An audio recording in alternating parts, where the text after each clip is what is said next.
morning, good afternoon. Welcome to this Construx On Demand webinar on the Cone of Uncertainty. I'm Steve McConnell, and we'll be leading the webinar today. Thanks for joining us. This is an interesting topic, and we get to talk about one of my favorite topics, which is the Cone of Uncertainty. The roadmap for the webinar is I want to say a couple words about why the Cone of Uncertainty matters. We'll talk about fundamental concepts of the cone. I want to give you a business perspective on the commitment process, because that has a lot to do with how the cone plays out for teams and in a business context. And then because the cone has a special way that it plays out on Agile projects, I want to dwell a little bit on how it applies to Agile projects, and then spend some time talking about how you can make the cone work for your Agile team. So let's start with that topic of why the Cone of Uncertainty matters. I think, first of all, it affects the team's ability to estimate the combination of effort, schedule, and features. And the combination is the key part here. It's not hard to control a project. Well, it can be hard, but we're not really talking about the challenge of controlling a project to deliver a certain amount of functionality if we can control the effort or the schedule. We're talking about the issues that come up when we have to predict what the outcome is going to be some time away. That's really where the cone comes into play. Understanding of the cone, use of the cone, misunderstanding of the cone, misuse of the cone affects the business commitment process. And so understanding how the cone works, ideally on the business side, but certainly on the software team side, can support the business in its commitment process. And I think that I've seen that software teams often end up in unnecessarily antagonistic relationships with their businesses because of cone-related issues. And if we understand how the cone works, then we can do a better job of supporting the business and not be perceived as being antagonistic toward it. So let's talk about initially some fundamental concepts of the cone, and we will dwell on this for some time in this lecture. If you've seen the cone before, this might be a little bit of review. If it's new to you, then it will be new to you. So starting, the Cone of Uncertainty is about uncertainty, and I think there are a couple different kinds of uncertainty that are worth mentioning. One is what I would call unknowns. That is, we just don't know what we're talking about. The thing that we are concerned with is knowable. We just don't happen to know it yet, and so I refer to these as unknowns.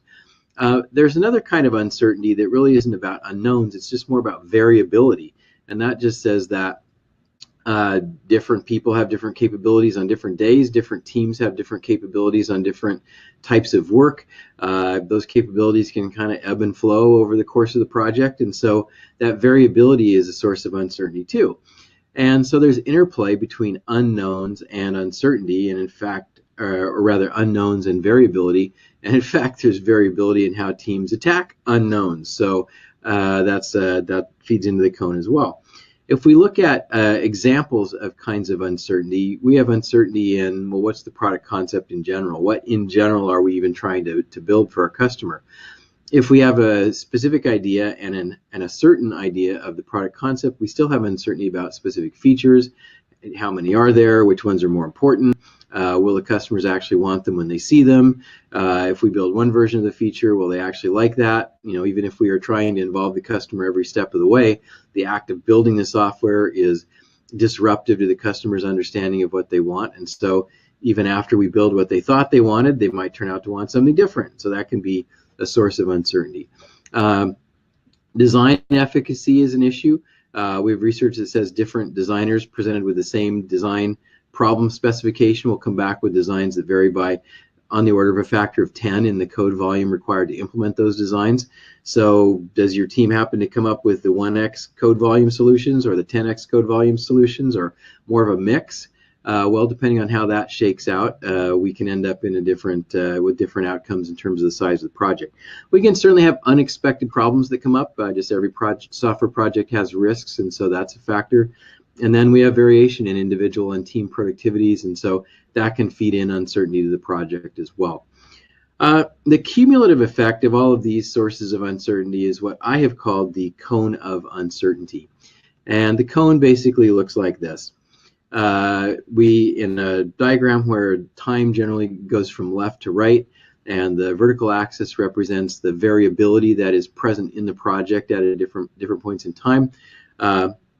This diagram shows a traditional sequential waterfallish view of a project, starting with initial product definition, moving to approved product definition, moving then into requirement specification, moving into what's called product design specification. That actually refers essentially to the user experience. It's an unusual use of the terminology, but it's been used that way historically, so I continue to use it that way.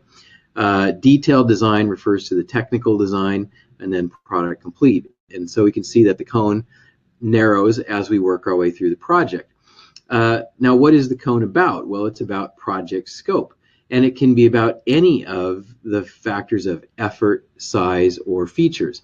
And that's important. Sometimes the cone gets presented as though it's only about effort. It's not only about effort. It can be about size or features or scope. These are all rough proxies for each other. If we're talking about schedule, that's actually a different factor and a different dynamic as we get into larger projects anyway. So you notice that this vertical axis does not have schedule as one of the labels. It really is effort, size, or features. The range of this goes from a factor of 4 at the top to a factor of 0.25 or 1/4 at the bottom. So a factor of 4 down to 0.25. And collectively what that gives us is, if we have the full amount of uncertainty, we have about a 16x variability between the high project outcome and the low project outcome that are possible at the earliest days of the project. Now note, I'm not saying there's a 16x difference in estimates. I'm saying there's a 16x difference in how the project might turn out based on the way that uncertainty plays out and decisions are made from that point forward in the project. And so the cone is not primarily about variability in estimates. It's primarily about variability in the project itself. And then, of course, a good estimate will reflect that underlying variability in the project itself. But the cone is really about uncertainty in the project, not uncertainty in the estimates. A good estimate will capture the uncertainty in the project. So that's the original cone, the cone that's been drawn historically for the last 30 years or so. Milestones shown in the cone are based on traditional waterfall milestones. They're shown as equally spaced, and our minds tend to look at those equally spaced milestones and equate those to calendar time, but they're not actually equally spaced on a well-run project. On a well-run project, in contrast to this equally spaced milestones cone, what we have is initial product definition, of course, occurs very early. Approved product definition follows pretty closely on the heels of that. Requirement spec follows pretty closely on the heels of that. User interface design or product design spec follows pretty closely on the heels of that. Detailed design, if we're going to go about that kind of an approach, follows pretty closely. And so the calendar time cone of uncertainty narrows a lot faster than the equally spaced milestone cone looks like it narrows. The equally spaced milestone cone, the first one I showed you, looks like it takes forever for the cone to narrow. If we actually draw the cone from the point of view of calendar time, it only takes about a third of the project for the third of the duration of the project for the cone to narrow substantially. So if we start out with a 16x variability on the very far left of the cone, it only takes us about a third of the way into the project before we've narrowed it down to about a 1.5x variability. So really, really dramatic reduction in variability in a fairly short amount of calendar time with lots and lots of the project left over. And if we are trying to run the project in a sequential way and have good predictability pretty far out about how the project is going to conclude, if we do our work to make the cone work in our favor, then we can have really good predictability about a third of the way into the project, meaning 2/3 of the way before we're done, which is long enough range predictability to meet business needs for the vast majority of organizations. It doesn't matter whether it's good enough, that's what's available. So even if a business needs longer range predictability, they're not going to get it. It just isn't available because of all the factors that come into play in the cone. So this slide is really just there for your reference, but again, the uncertainty does reduce if we play our cards right. Now, when I say if we play our cards right, that's significant because that reduction in uncertainty in the cone does not happen automatically. It's not a given. What we can easily end up with if we don't play our cards right with the cone, if we don't take the right action, is we can end up with what I've referred to as a cloud of uncertainty rather than a cone of uncertainty. And we can get all the way to the end of the project without the cone ever narrowing. There are literally thousands of projects that have demonstrated a pattern of staying 3 weeks for completion for 6 months at a time, or for 12 months at a time. And that's a great example of a cloud of uncertainty. The cone never actually narrows.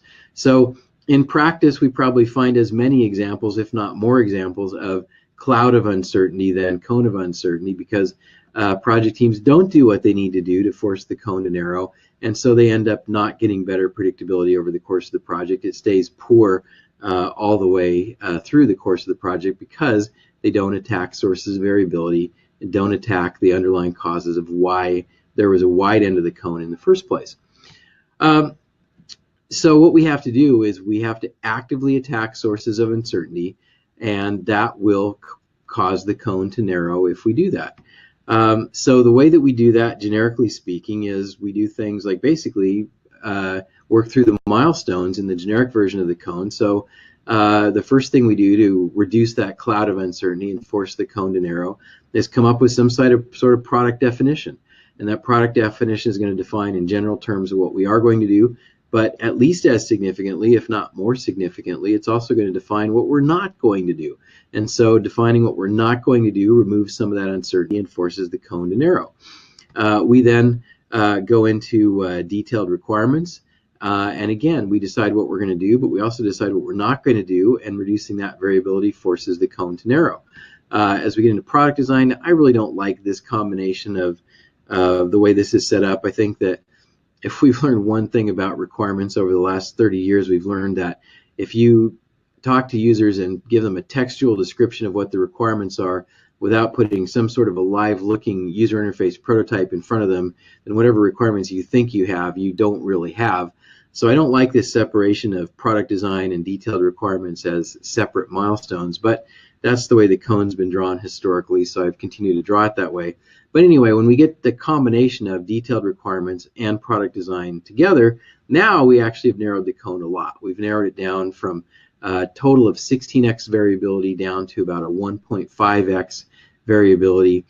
And that's a pretty significant reduction. By the time we get it down to a 1.5x variability, from that point forward, a skilled software team, skilled project manager are going to be able to bring the project to a conclusion in controlling that level of variability, where all the stakeholders at the end of the project pretty much agree that, yeah, that's what we wanted, we got what we wanted, and it was a predictable, well-controlled project. So if we do all this, we can force the cone to narrow, but the key point is the cone doesn't narrow it itself. It's easily possible to run a project in a way that the cone doesn't narrow, as thousands of projects have demonstrated over the years, and probably literally thousands of projects across the world are demonstrating at this very time. So the generic sources of uncertainty are shown on the cone. Basically, these milestones are generic sources of uncertainty. What in general are we going to build? What in detail are we going to build? What's it going to look like? What design approach are we going to use to build it? Those are generic sources of uncertainty. Of course, in addition to those generic sources of uncertainty, we have lots and lots of specific sources of uncertainty that are going to feed into any given project. This is by no means an exhaustive list. It's probably barely the tip of the iceberg, but just to give you some examples of what additional sources of uncertainty might include, if you have buy versus build decisions, certainly if you're going to buy something instead of build it, that's going to affect the overall scope of the work that you have to do. If your buy decision turns out poorly and you decide, okay, we tried to buy it, we spent some time pursuing that path that ended up not working, so we had to build it anyway, that's going to feed some uncertainty into your project. If you depend on other teams, or you have a multi-team initiative, which of course many organizations do, then the performance of other teams is a factor, and those can feed uncertainty into the work on your team. Technical feasibility of critical functionality, if we find that a path we wanted to pursue or we thought was going to work doesn't turn out to work, that can certainly feed in uncertainty. And even reliance on specific individuals. If you lose a key individual, or that individual goes on extended leave or has personal issues that cause them to be less productive than usual, that can feed in uncertainty. And of course, there are lots and lots and lots of additional reasons beyond these examples that can feed additional specific uncertainties into your project. So the caution I want to give you here is that I've already said that the cone doesn't narrow itself. You've probably got the idea of that by now. But I think the other caution I want to give you is that simply going through the motions on these activities is not good enough. And we certainly have seen lots of teams do that in our work here at Construx Software. If we go through the motions and we say, yeah, we approved a product definition, yeah, we got detailed requirements, yeah, we've got a product design, but if we just went through the motions and we didn't really involve the end users and we didn't really get a clear understanding of the requirements, and we've got what we think are requirements, but they're not the real requirements, there are tons of errors in them, then guess what? We have not successfully attacked the cone of uncertainty. We have not caused a reduction in variability, and we've still got a cloud of uncertainty, even if we thought that we had narrowed the cone. So going through the motions is not enough. We actually have to successfully attack the sources of variability and eliminate those for the cone to actually narrow. So to summarize this introduction to the fundamentals of the cone, it's one way to understand how uncertainty affects the software project. A well-run project can reduce uncertainty the way that the cone describes. A poorly run project is not going to see that kind of reduction in uncertainty. It's going to see something more like a cloud of uncertainty that's likely to persist all the way through close to the end of the project. And so to summarize, the cone is not a guarantee of reduced uncertainty. It's a potential for reduced uncertainty if you do a good job. In other words, it's a prospect rather than a promise. And I think that's important to keep in mind. Sometimes people who criticize the cone refer to it as though somebody said, oh, this is a promise. Every project actually reduces its uncertainty as time goes by. That has never been an accurate description of the cone. Anybody who's worked in software for more than about 10 minutes realizes that projects don't always converge quickly in an orderly and efficiently way. So clearly it is not a guarantee. It is simply a prospect if something is possible if we do a good job. So let's turn to the next part of the talk then, which is the business perspective on the commitment process. And I think the cone gives us a really useful way to think about how businesses go through the commitment process. And I think a lot of software teams really don't have a very good understanding of how their business thinks about the commitments that get made. I routinely hear teams say, oh, my business actually insists that they give us this combination of the iron triangle, all three sides are fixed, cost, schedule, functionality are fixed from day one on the project. And I would acknowledge that a lot of times it feels that way, but I think that's not really what's going on at the upper levels of the business. I think sometimes a lot of it gets lost in the translation. So let me try to walk you through how I've seen the business perceives the cone and the commitment process and what the origin is of that feeling that all three corners of the iron triangle are fixed. So what we see is that different businesses prioritize features, cost, and schedule differently. Some businesses prioritize feature richness as the highest priority. Some prioritize performance to schedule as the highest priority. Some prioritize minimizing costs as the highest priority. Of course, every business wants all of the above, but when we get down to brass tacks, we find that businesses tend to prefer one of the three, even if they initially think they want all of them. Of course, they do want all of them. Everybody wants all of them. It's rational to want as much as you can get, but when you actually have to choose, the way the choice gets made says what the business really prioritizes. So the process by which businesses commit varies somewhat from business to business, and in addition from project to project. And what we have found at Construx is that it's useful to treat the commitment process as distinct from the estimation process, the project approval process, and so on. Because businesses, whether they have a defined process or not, do go through a set of steps where they end up committing to whatever the priorities are for features, costs, and schedule. And understanding how that works, I think, is useful for the software teams to understand. So let's take a look at the general pattern. The general pattern, seen from the cone point of view, is that early in the project, when there's still a lot of variability in the project, a business tends to pick one of the factors of requirements, budget, or schedule and pin that down. In traditional waterfall projects, businesses tended to pick requirements. They'd say, we're going to define requirements in detail, and then we're going to figure out how much it's going to cost to build that and how long it will take. And so then they continue exploring the other two. So in a traditional project, you'd pick requirements, pin that down early. You continue exploring budget and schedule, and then at some point you would pin down those other two as well, and then you'd make a commitment. And you'd commit to the combination of all three. And We can certainly have a long discussion about how well that ever worked, whether there was really a valid basis at that point for committing to the combination of all three. And indeed, a lot of times businesses hadn't done the right kind of work to force the cone to narrow, which I've already talked about. And so when they make that commitment, it's a bit illusory, but that is the way the business views it, is we're going to pick the most important thing, pin it down, explore the other two things, and then commit to the combination. And then as we work our way through the project, a lot of times we find that that initial commitment was not, in fact, achievable in its combined form of commitment to all three factors. And so we end up revising the commitment. Maybe we cut functionality, extend the schedule, increase effort somewhat.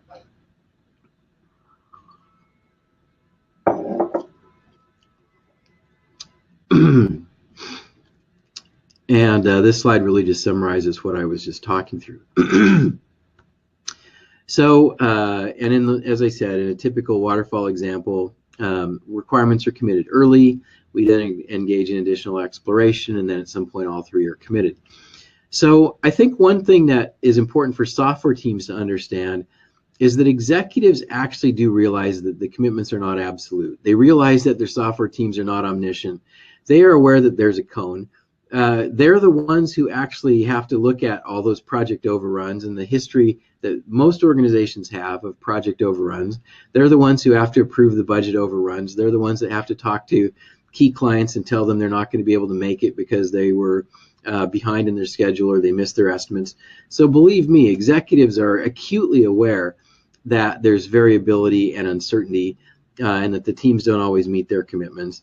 And they're aware that they will be changes, but they still want commitment anyway. And I think that's the key point, is there's no scenario here for most businesses where you get to say, all right, we've had trouble meeting our commitments, so we're just not going to make a commitment. No, the executives want the organization to get better at meeting its commitments. And of course, the reason that we think that differentiating the commitment process from the estimation process and so on is a lot of times the commitment process is what's broken. And so one part of getting better at meeting your commitments is getting better at making commitments that are meetable in the first place. And that's a big part of what I'm trying to talk about today. So let's take a look at a couple more examples of the organizational commitment process seen from the point of view of the cone. So in a traditional waterfall project, just to summarize what we already went through, but be specific in the labels on the graph, we pin down requirements early on. We continue exploring that combination of effort, cost, and schedule. Then we pin down the combination of all three, effort, cost, schedule, and requirements, and we commit. And then we can continue to make additional tactical adjustments over the remaining part of the project as needed. And normally there are additional adjustments needed. If the commitment process is done well, there are minor adjustments needed. If the commitment process is not done well, then they aren't really minor adjustments. It can be wholesale changes, and that is problematic. But the general idea here is to tighten up one factor early and then gradually tighten up the other factors until we get to the point where all the factors are aligned and we can commit to the combination. So, is it contradictory to say that you continue to make tactical adjustments after you, quote, commit? Yeah, probably. It's a little bit contradictory, but one of the things that I've found over the years is that businesses would rather be wrong than vague. And I think businesses would much rather make a commitment and change it than not make a commitment at all. And I think this is actually one of the Achilles heels in what I see with Agile teams sometimes is they get preoccupied with the idea of, oh, we're always going to deliver the next most useful or next most valuable piece of functionality. And we don't have to tell the business in detail or even in general what we're going to deliver because the business will always be getting the next most valuable thing. That all sounds rational and so on, and it has kind of a nice internal logic to it, but it doesn't really line up with what businesses want in a lot of cases. In a lot of cases, is businesses want an idea of where they're going, and if that turns out to be wrong, fine. People are used to being wrong. They're used to making changes later. But they want to have an idea of where they're going in the first place, and that involves making a commitment, and then they're going to change their minds later. That's fine too. That's another commitment. So let's take a look at another example. What if your primary priority is not requirements but is schedule or date? Then in a date-driven project, we pin down the schedule or the date early on. We then continually exploring the combination of the other factors, requirements in this case, and effort or cost. As we get a better understanding of those, we pin down requirements and effort cost, and then we commit. So again, what I'm trying to describe here is the way that the executives in the business view the process. They're not really trying to fix all three corners of the iron triangle. What they're really trying to do is say, here's one important thing. Now let's go for a while and explore what we can actually accomplish with the other two factors. And at some point, we need to have good predictability and visibility, or really predictability about all three factors. So basically, on a date-driven project, the overall pattern is quite similar to the waterfall pattern. And just to complete the thought here, what if budget is committed first? So that's the other corner of the iron triangle. So if we pin down the budget early on, we continue exploring requirements and schedule.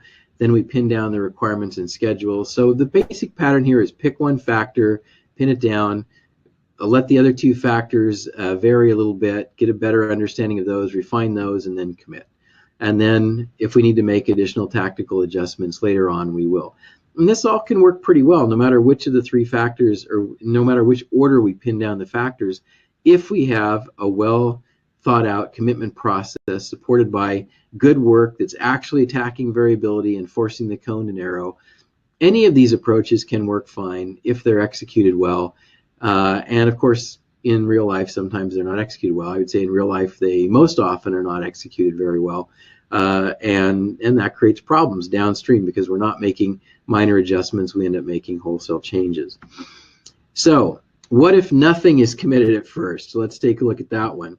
Well, I think that's actually common too.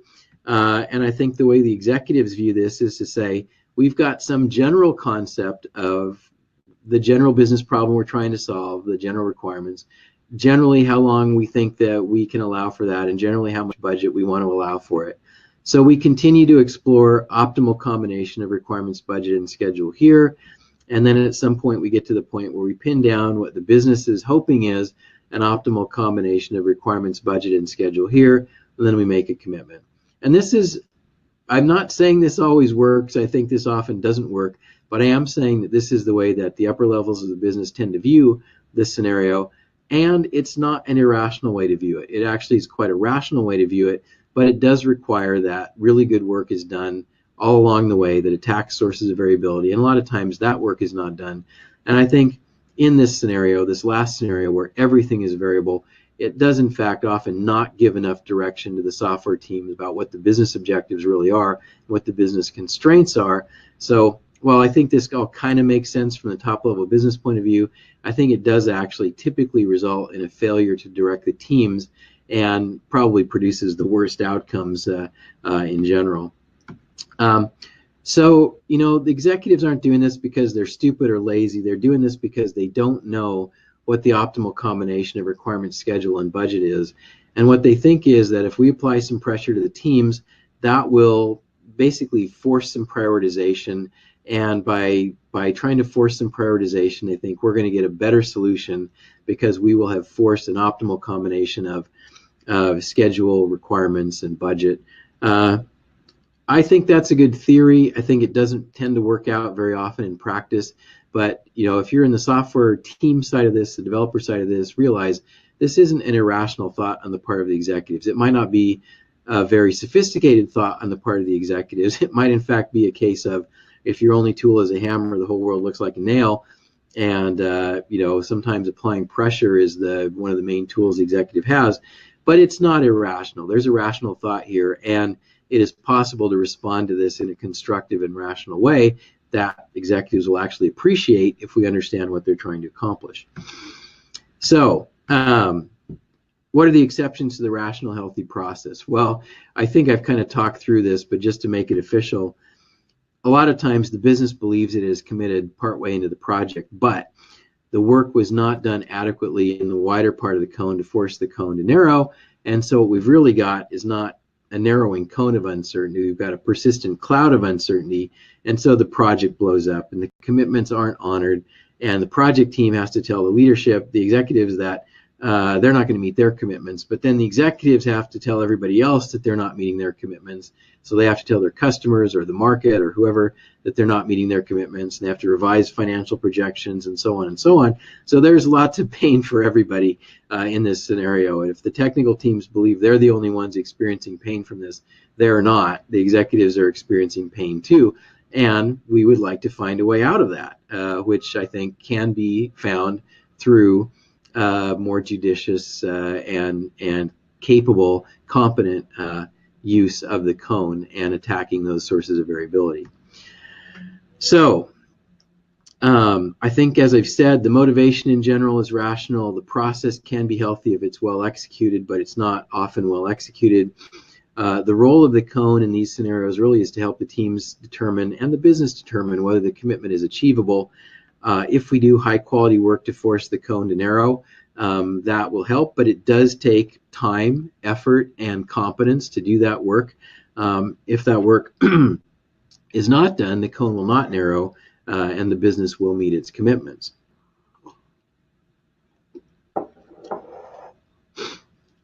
I think it is important to not downplay the idea of commitment here. Businesses live and die based on the commitments they make and the commitments they keep.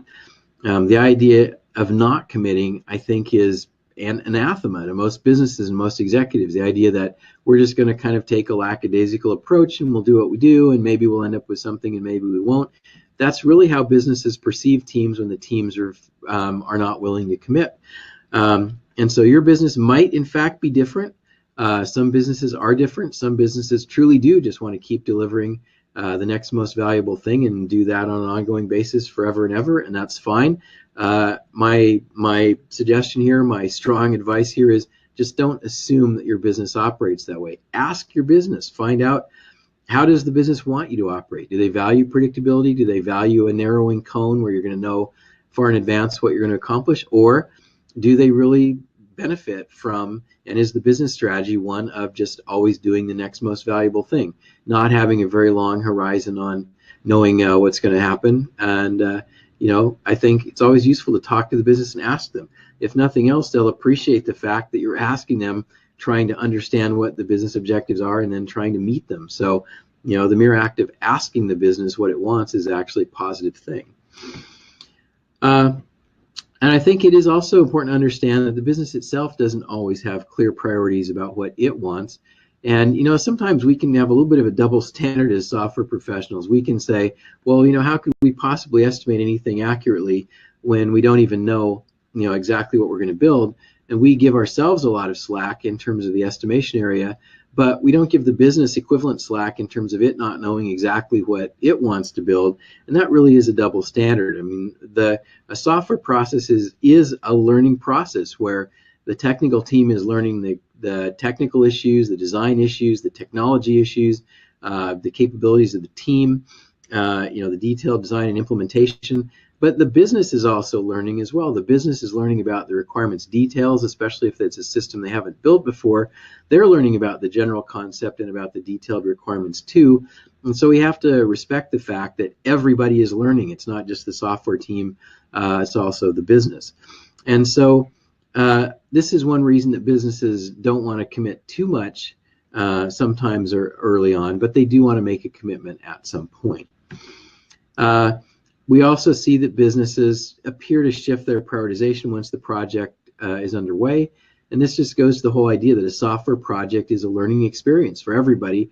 And we should allow for the fact that the business is going to continue to learn. And it may, in fact, need to shift priorities based on new things it's learned or enhanced understanding over the course of the project. All right. And, of course, our software practices should be oriented to support this rational, healthy process, the whole Agile idea of embrace change. Well, guess what? If the business changes its mind, we should be equipped to support that. So that's part of what can happen if we understand the cone well. All right. So that's a pretty good segue into the topic of the cone of uncertainty on Agile projects and what happens when we are in an environment where we're really accepting the idea of a lot of change or embracing it. I think we have to first talk about Agile. A lot of talks about Agile begin by describing the Agile Manifesto. I think every talk about Agile should probably begin by defining what it means by the word Agile. It's such an all-encompassing term. It can mean a lot of different things anymore. Sometimes Agile means that cost and schedule are fixed and the features are going to flex. I think that's pretty typical. You get an organization that has teams that are of a fixed size. They do an annual budgeting. The team's mission really is to deliver the most valuable functionality it can within an annual budget. The team size really is fixed through the annual budgeting process. The schedule is also fixed by virtue of the fact that it's an annual budgeting process. And so really the thing that flexes is the features. Sometimes Agile means everything flexes, but we honestly don't see that scenario all that often where there's a great degree of flexibility in the schedule or a great degree of flexibility in the team size.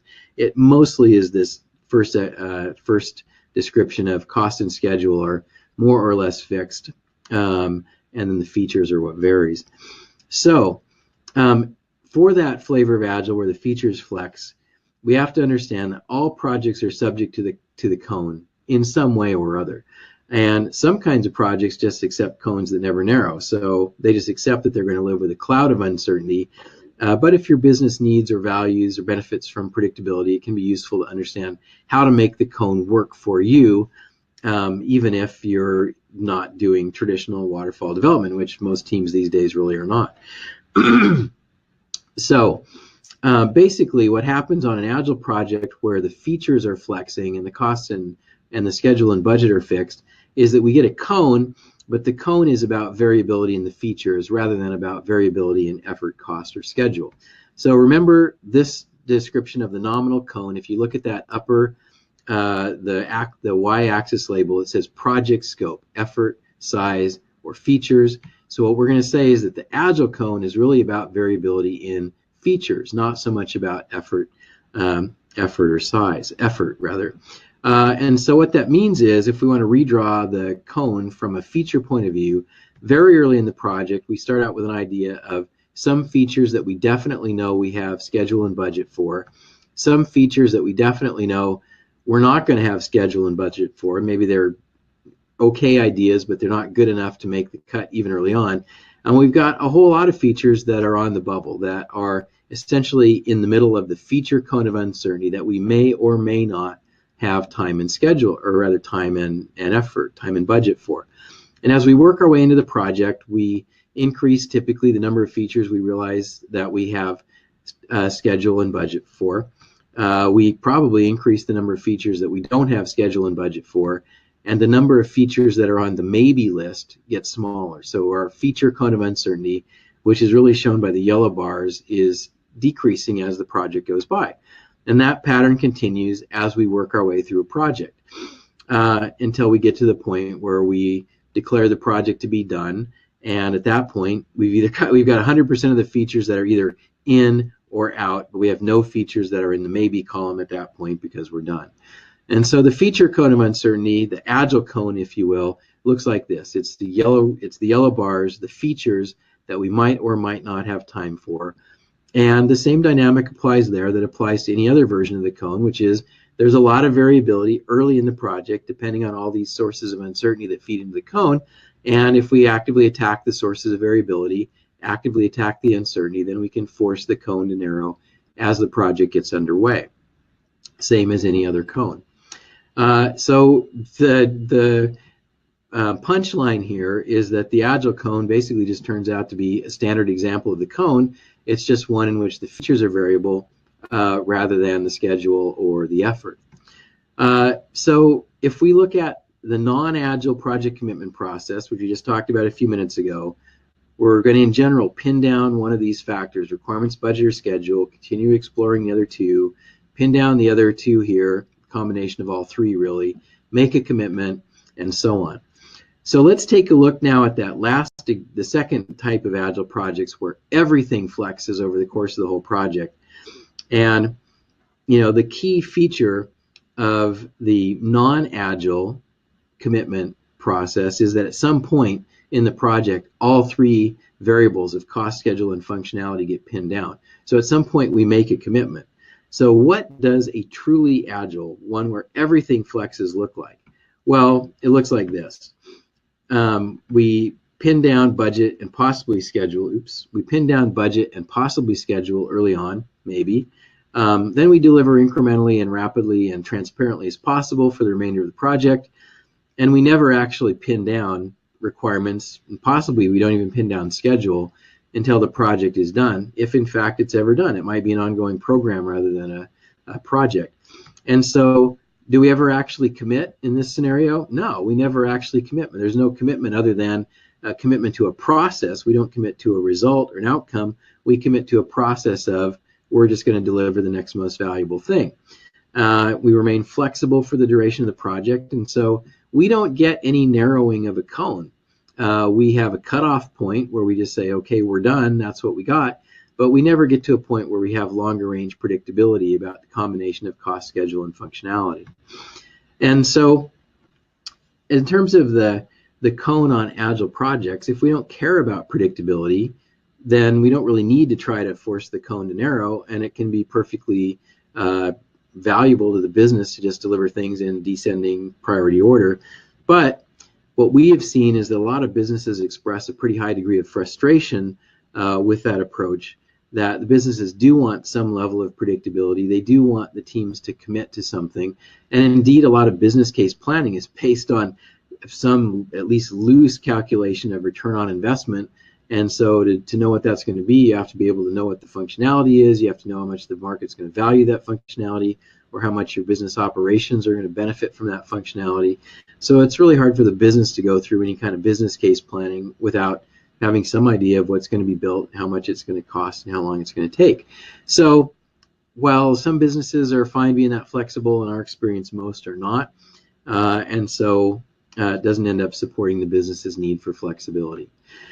Now, I think there's a pretty happy middle ground here, which I think has really been underemphasized up till now in the Agile literature, which is there's a way to make the cone work for your Agile team that still leaves a lot of flexibility, but that also still provides a high degree of predictability. So let's take a look at that.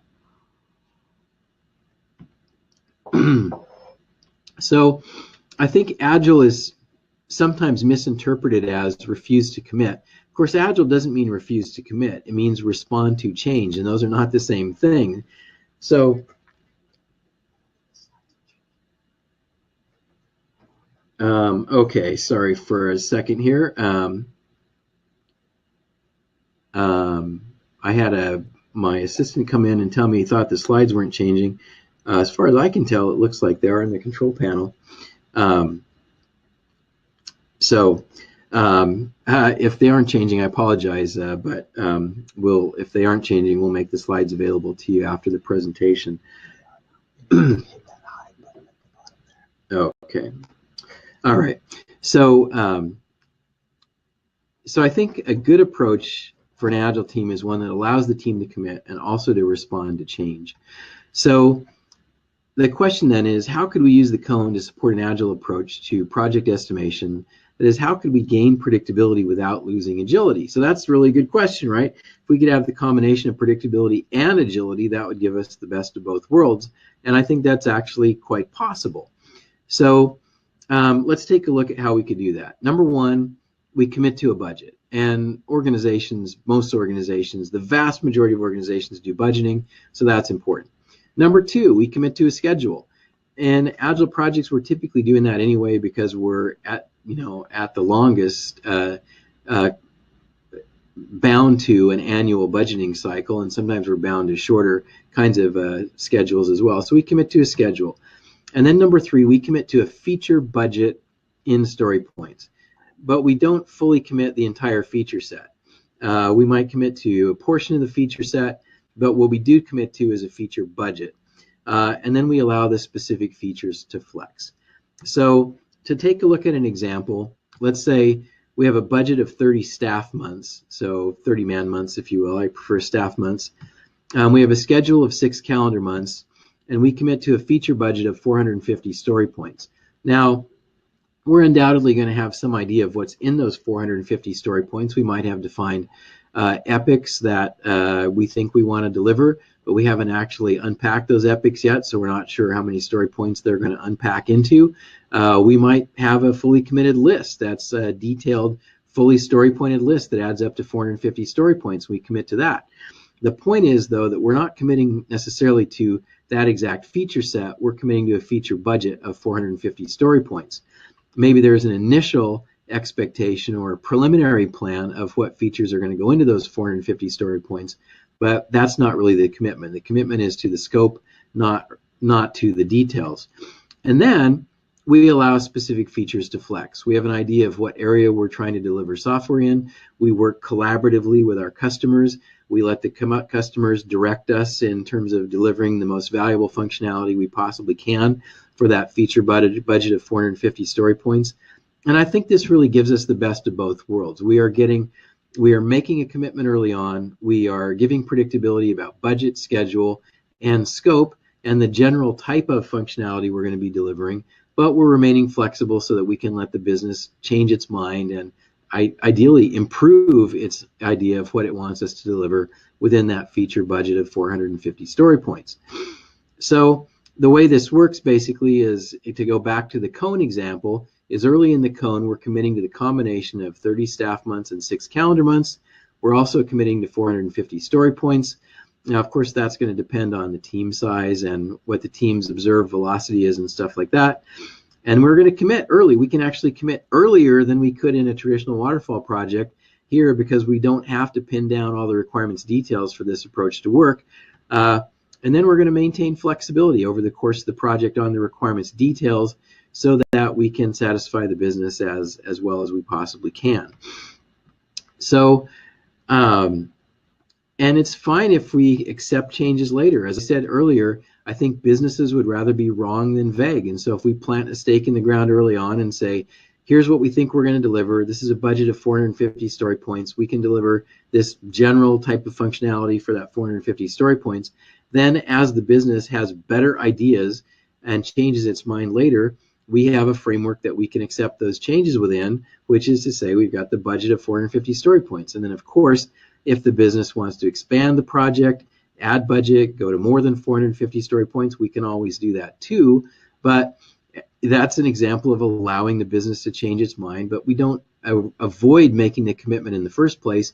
We make the commitment, and then we are responsive to the business when it wants us to change the commitment later on. So I think what this approach does is it allows your development team to win twice. I think a lot of times Agile teams lose right away because the business wants them to commit and they refuse, and that sets up an antagonistic relationship with the business. That's not really consistent with the Agile value of customer collaboration, and it certainly isn't consistent with the overarching idea of commitment, which is a Scrum value. So if we follow the approach I'm describing, this allows the development team to win twice. Number one, you win once early in the project when you give the business what it wants by committing to the combination of cost, schedule, and functionality. You are agreeable and cooperative and collaborative with the business. And I think this is consistent with Agile values. And then number two, you win a second time later in the project when the business says it wants to change its mind, and you allow that. You have a framework for it, and you can accommodate those changes. And I say, later in the project, as if this only happens once, it's going to happen a lot of times. This will happen collaboratively over the remainder of the project, and the business will keep shaping up its idea of what it wants, and the team will keep accepting those changes to the degree it can within that schedule budget of whatever it is. In my example, 450 story points. So I think what this does is it allows the cone to work for the Agile team rather than against it. And it really, if we understand how the business views the cone, what the business wants out of its commitment process, and how we can respond to it as software professionals, then I think that can be a much more satisfying interaction for all concerned. So what can we conclude? I think the cone of uncertainty does matter a lot. I think it does affect the team's ability to estimate the combination of effort, schedule, and features for the reasons that I described. It's implicitly part of the business commitment process. I think understanding that business commitment process and the interaction with the cone, and then understanding how teams can use the cone to support their specific business for the type of project they're working on, for the specific priorities that their business has, can be very useful really to any software team. So with that, I think I will go ahead and see if we've got any questions. Let's see.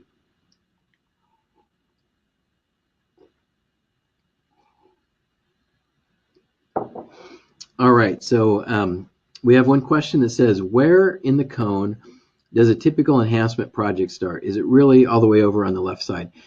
Yeah, that's a really good question.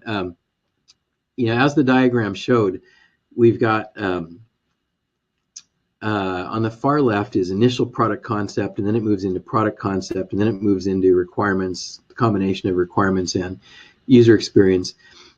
Typically with enhancement projects, we already know what the product concept is. We've got an approved product definition maybe a long time ago. So really we're starting at the requirements point. So we're probably starting about a quarter of the way into the project on an enhancement project.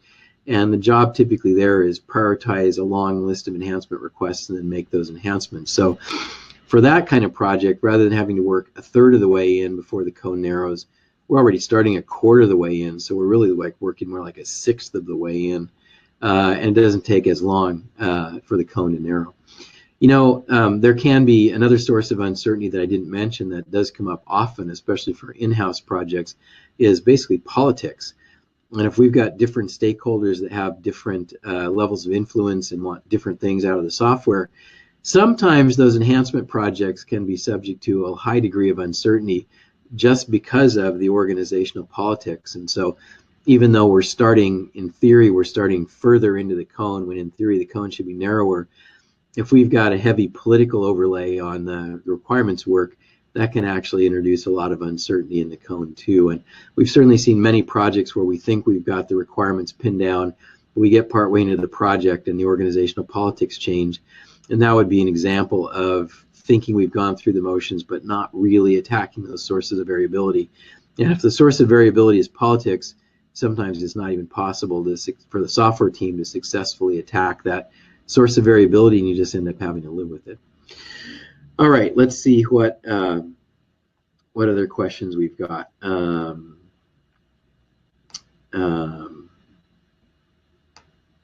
Oops, let's see.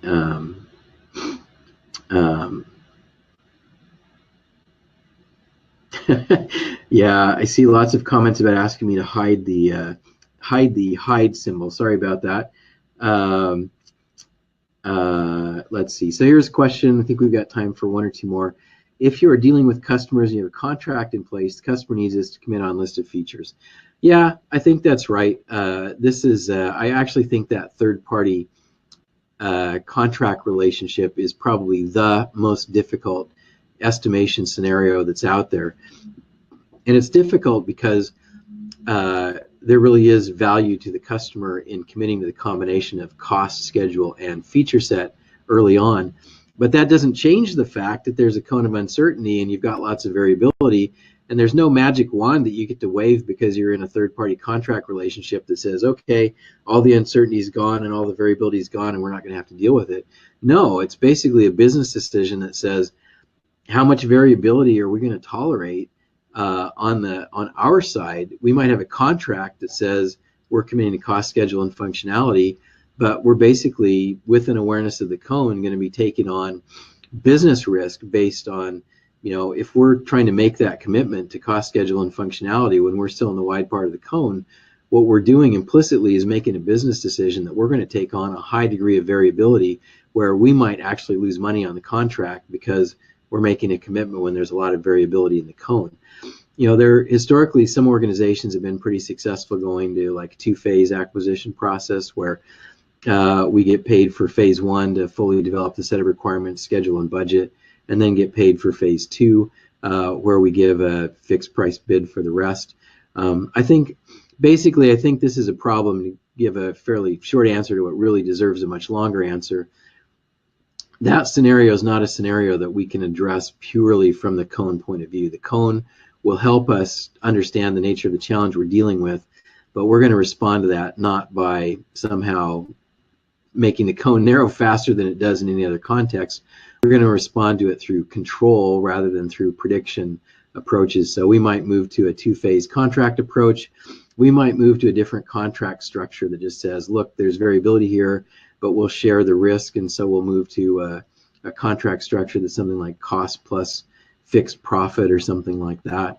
The ideal here is to get established relationship with your customer where there's a level of trust, where you can go to more of a time and materials basis further into the project, at least, so that you can have the cone narrow.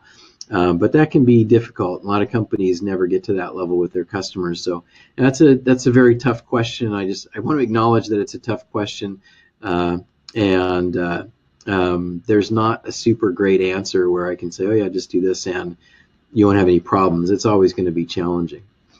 All right, I think we have time for one more question. So let's see what we've got here.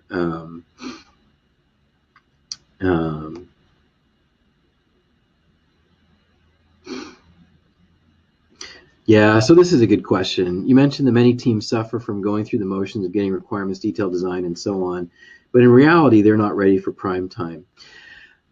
I think this is a really perceptive comment. I think that there's no approach that's going to work well if the skills of the team are not very good, and so the solution to a lot of problems in software is really to level up the skills of the people doing the work. And the fact of the matter is that university training historically has not really prepared people to work on commercial projects. I think in recent years it's gotten better, but a lot of people have come into the software field through non-computer science and non-software engineering backgrounds and don't necessarily have much educational background in the skills they need to have to work effectively. My company has put a lot of work into something we call the professional development ladder.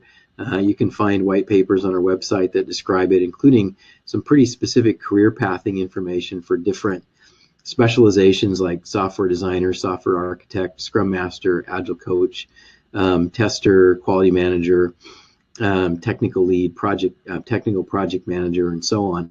But yeah, I think without a concerted focus on skills development, then we've got teams that are less than skilled at implementing these practices. And so the difference between what a highly skilled team can do in forcing the cone to narrow versus what a team with average or below average skills can do, is quite different. And so we do always need to consider the skill set of the people on the team. And certainly if I did have a magic wand and I could wave that magic wand, I think one of the things I would wish for is increased skills across the board in software professionals. And if I couldn't wish for that, I would wish for people actually taking the time to improve their skills. It's not going to happen overnight, but if you put a little bit, spend a couple hours a week on it, steadily over time, you find that your skills improve pretty rapidly. So I think we're going to have to leave it there. Thank you very much for attending this webinar. Everyone who attends this webinar has access to our on-demand training. There is more discussion of the cone in the on-demand content, so please check out those lectures in the Understanding Software Projects lecture series, and enjoy the rest of your day. Thank you.